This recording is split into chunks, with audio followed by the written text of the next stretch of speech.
Hello, everybody. My name is Truett Bullard.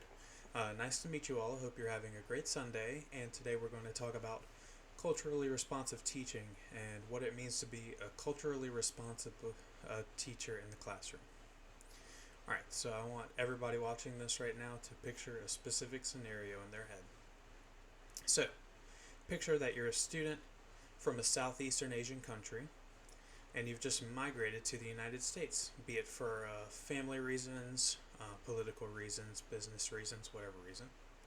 Um, you speak a hint of English, but overall you're not very familiar with the language. You're entering a school that has over 1,000 students, primarily English speaking, and the curriculum is completely different than what you've come to know from your previous school.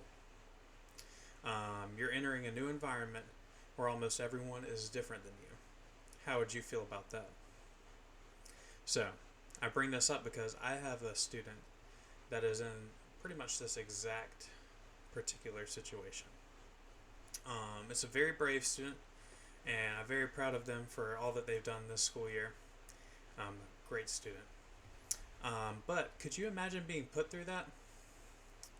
These are things that students deal with whenever they come into a new place they're not familiar with. As educators and people, it is important that we take those thoughts and feelings into consideration when we're working with students who might have different backgrounds than us.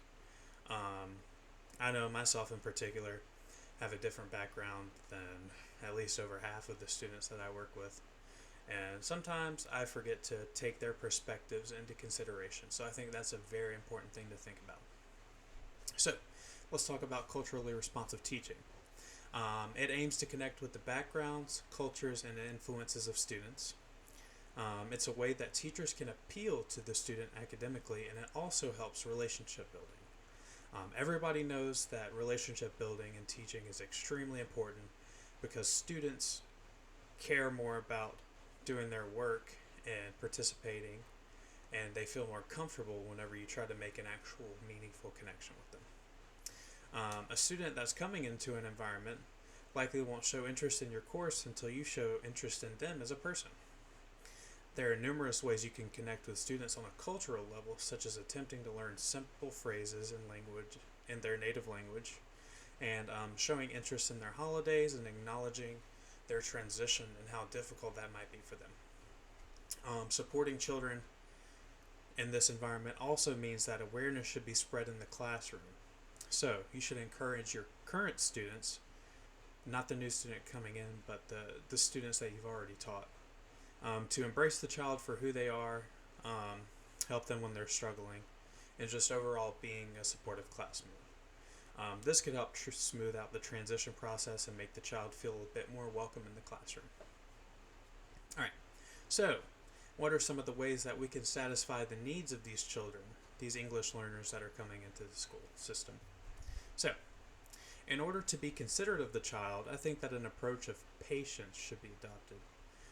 You can't just take a child and throw them into a standardized test and expect them to perform very well whenever giving it to them.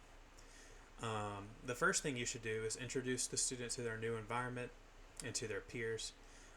This will allow the child to settle in, and after that, the child can be evaluated for their academic skills in order to place them in courses that are adequate for them at their particular level of learning. Being in accommodation with specific standards for English language learner programs that vary state to state is also something to focus on as the child settles in. Children come from all types of learning environments. Some may have no educational background at all, so ensuring that you're in compliance with these particular standards helps move the child along at the best pace that you can. Now we'll talk about the school-to-home connection. So how do you bridge the gap between the student's school life and the student's home life? Well, we know that family values and traditions have a huge impact on English language learners. Some parents may be more encouraging or discouraging about the English learning process, and some students may be too harsh or too lax on their children about the process. The overall goal that we try to establish in the English language learner community is to have a healthy relationship between the guardians of the child and the school learning process. So, what does this look like?